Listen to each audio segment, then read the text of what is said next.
Tercer día del diario de Santa Faustina, número 477.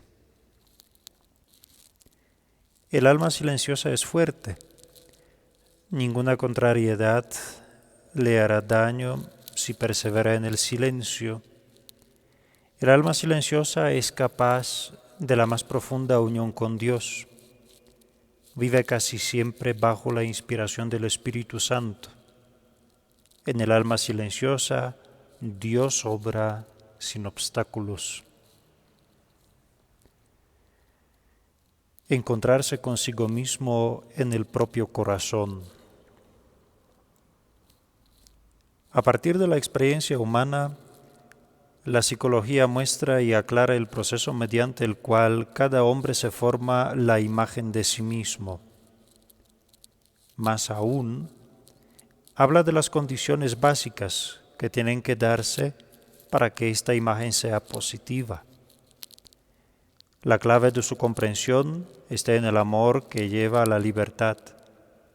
Desde esta perspectiva, la mirada bíblica enriquece y completa la visión del hombre y su llamamiento a formar una personalidad madura que abarca toda la dimensión psíquica espiritual.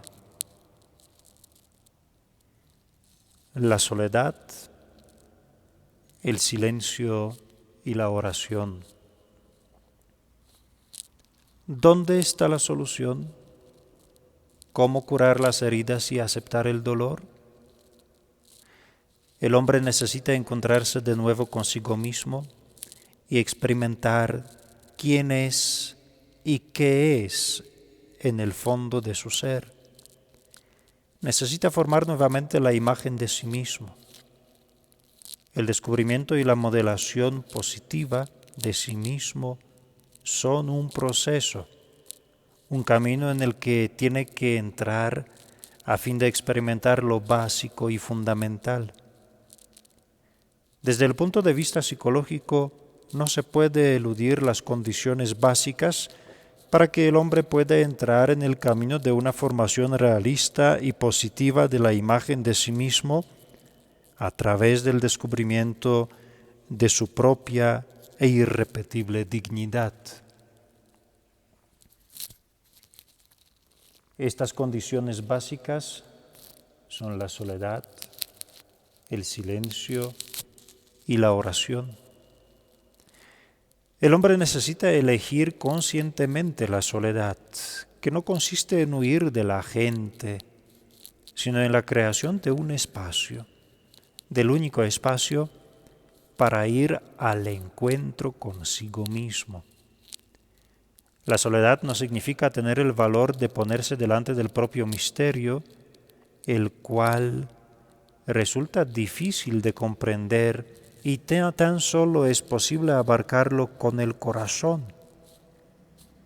La soledad elegida y vivida de forma consciente es la superación de sentirse solo, lo cual es un sentimiento subjetivo de ser incomprendido, no amado, no percibido ni valorado.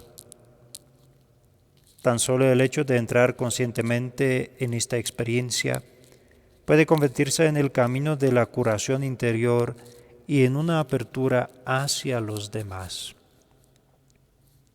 La soledad busca, por decirlo así, su propio lenguaje para la comunicación.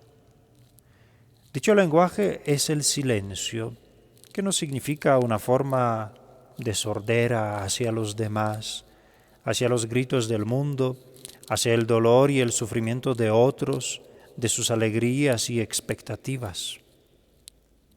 El silencio es el camino para oír esos gritos interiores que son ensordecidos por el bullicio y el ruido del mundo exterior. Al entrar en el silencio, el hombre se abre a sí mismo, a su mundo interior, a sus dolores y alegrías, a las esperanzas que están profundamente escondidas y a las decepciones que normalmente no quiere reconocer. La soledad y el silencio le permiten hablar al corazón en su dimensión más profunda. Crean un espacio y ofrecen tiempo, crean un clima de suavidad y delicadeza para que el hombre, con coraje y humildad, se abra a sí mismo. La soledad y el silencio son el camino para abrirse a Dios, que sale al encuentro y ayudan a que la oración fluya y dé frutos de salvación. Precisamente la oración es la tercera condición en el camino del auténtico descenso hacia lo profundo de sí mismo para encontrar ahí el verdadero yo. En la oración el hombre se pone delante de Dios, se sumerge en su amor, es curado en la fuente de su misericordia y recibe el don irrepetible de conocerse a sí mismo en la verdad y en el amor. La oración, por ser un encuentro con Dios en el interior de uno mismo, va acompañada del encuentro de uno mismo dentro de sí mismo, permitiéndole al hombre descubrir, ver y conocer su propia debilidad y sus propias limitaciones, sin que se produzca al mismo tiempo la sensación del desprecio de sí mismo y de los demás. El hombre que desprecia la debilidad de los otros, también en lo profundo de su corazón, se desprecia a sí mismo y a su propia debilidad. Tan solo estando ante Dios, en su presencia, el hombre aprende a amarse a sí mismo tal y como es decir, amarse a sí mismo en su debilidad. La oración es entonces un camino para aprender el amor. Orar es abrirse al amor que ampara, cura, restituye la dignidad y capacita para amarse a sí mismo y al prójimo.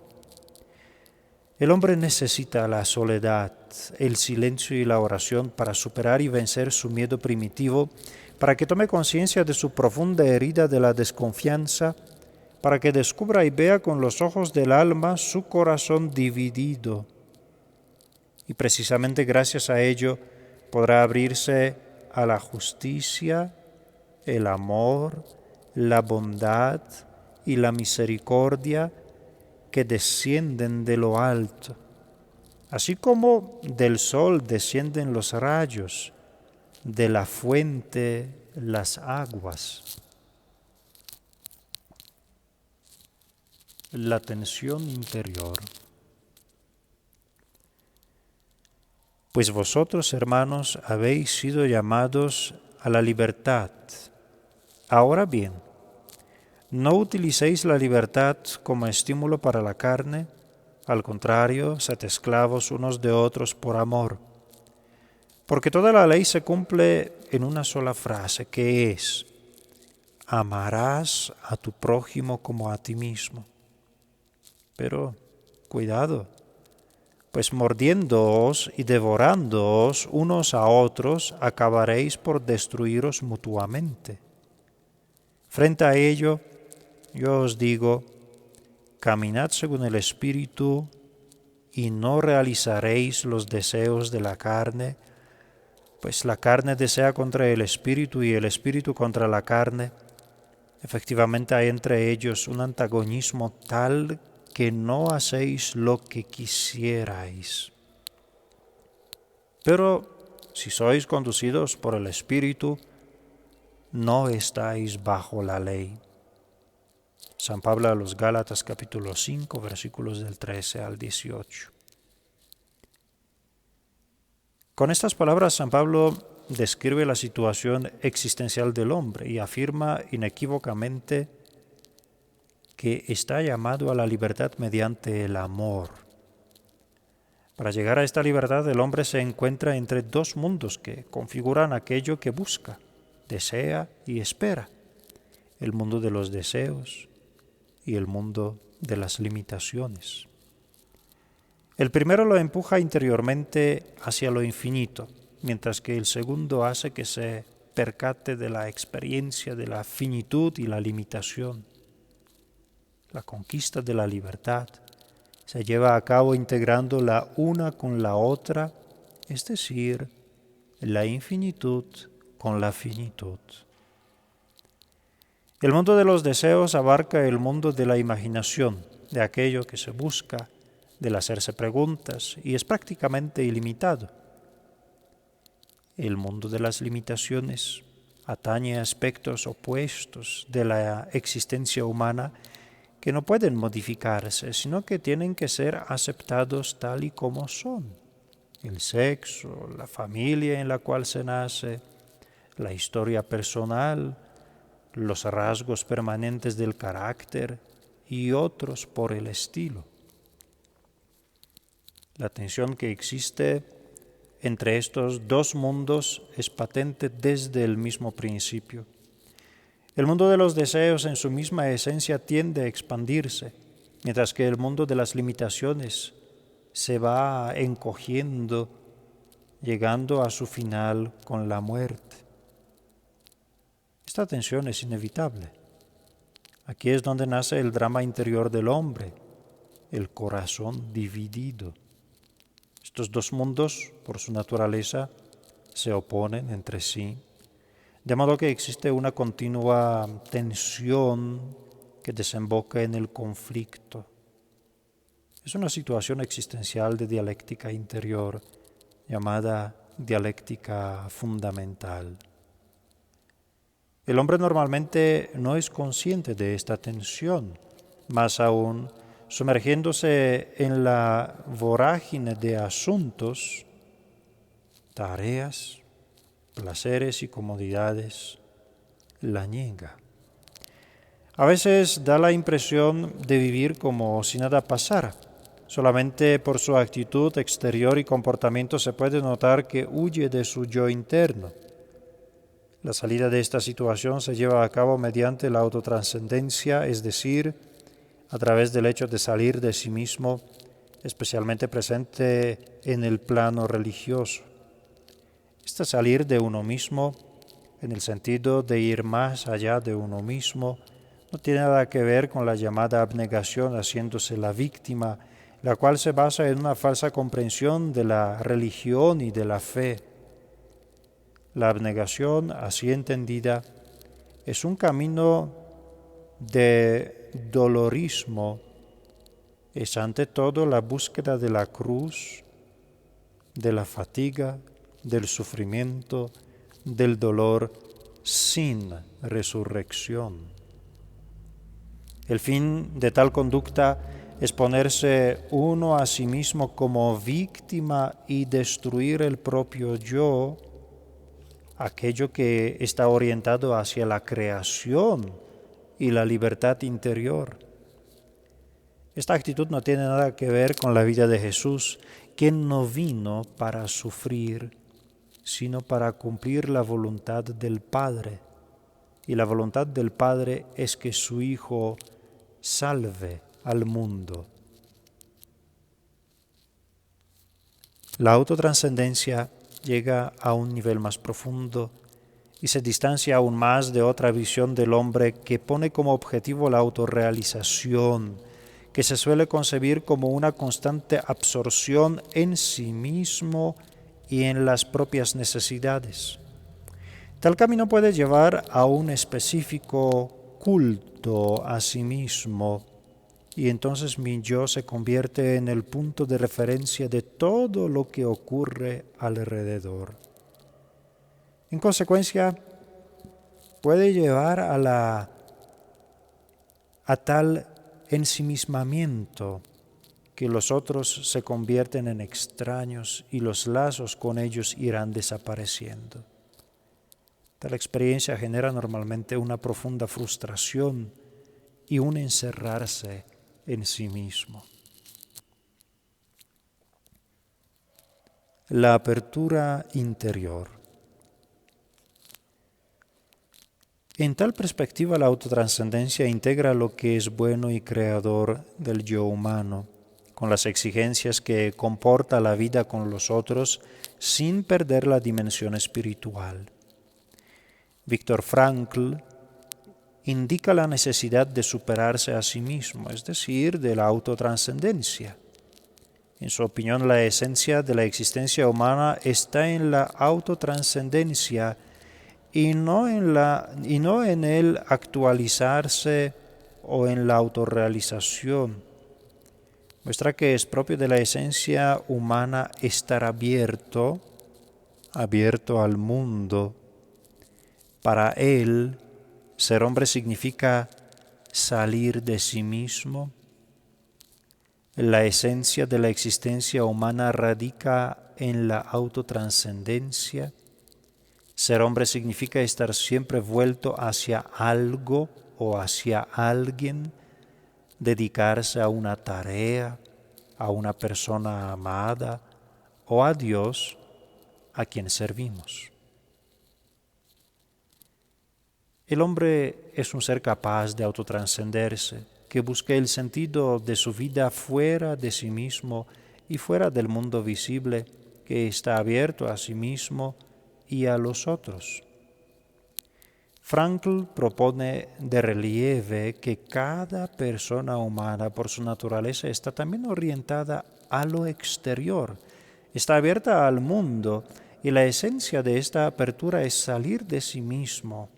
Dicho de otro modo, la autotranscendencia. El hombre, en su opinión, está naturalmente orientado hacia algo o alguien. Esto se lleva a cabo en una triple dimensión, es decir, en primer lugar, está naturalmente orientado a dedicarse a una tarea. En segundo lugar, para poder entregarse al otro a quien ama. Finalmente, para poder servir a Dios en quien cree.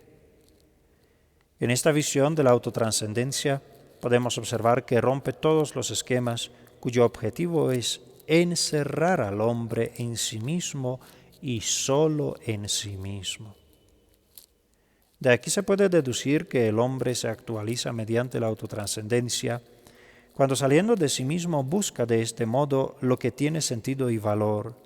El hombre, trascendiéndose a sí mismo, se realiza plenamente, aprovechando sus mejores posibilidades en las circunstancias de la vida que le han sido dadas.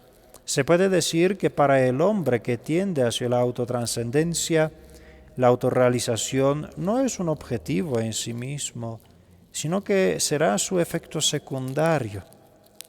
En otras palabras, el hombre trascendiéndose a sí mismo, es decir, viviendo con los valores que no están directamente orientados hacia la realización de su propio yo, se actualiza y llega a la plenitud de su humanidad.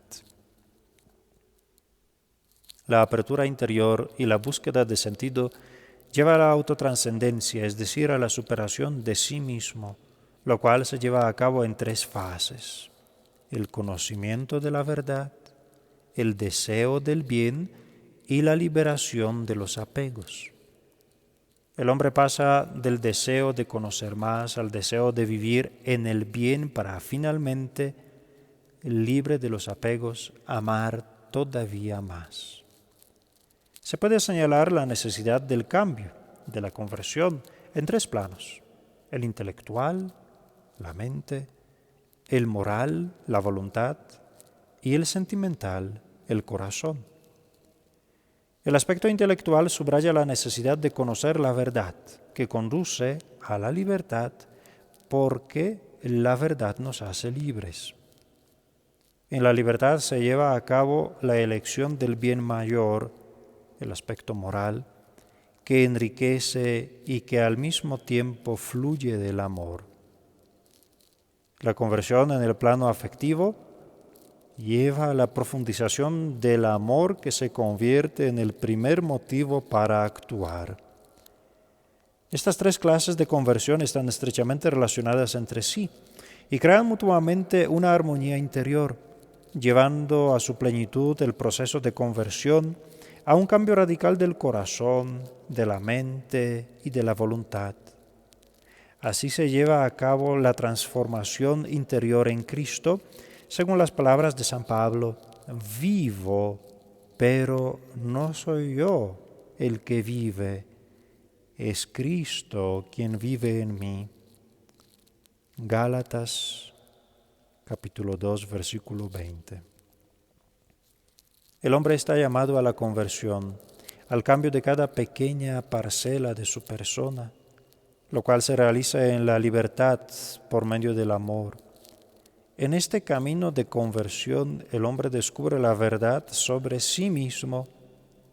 Dicho de otro modo, es el camino en el cual el hombre siente el amor y descubre su propio valor mediante el reconocimiento de sus propias posibilidades.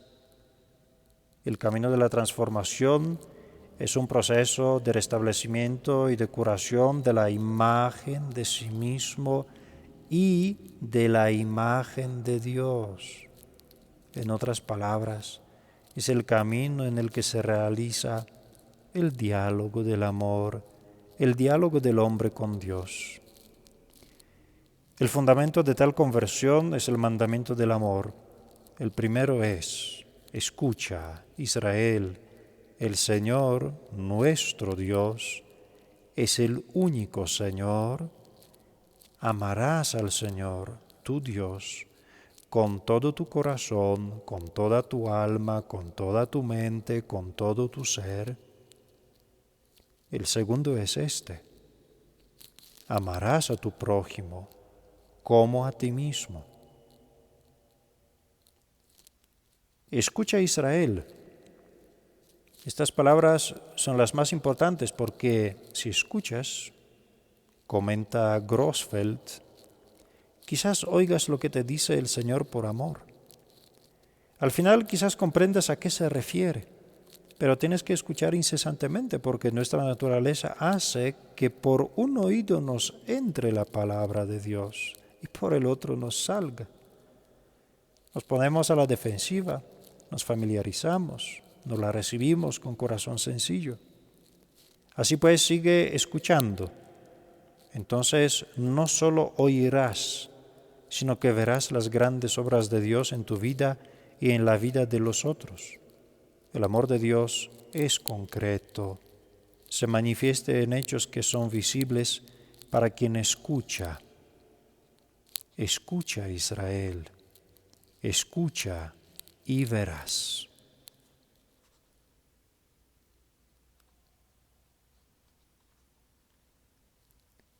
Gloria al Padre, y al Hijo, y al Espíritu Santo, como era en el principio, ahora y siempre, por los siglos de los siglos. Amén. La bendición de Dios misericordioso, Padre, Hijo y Espíritu Santo. Amén.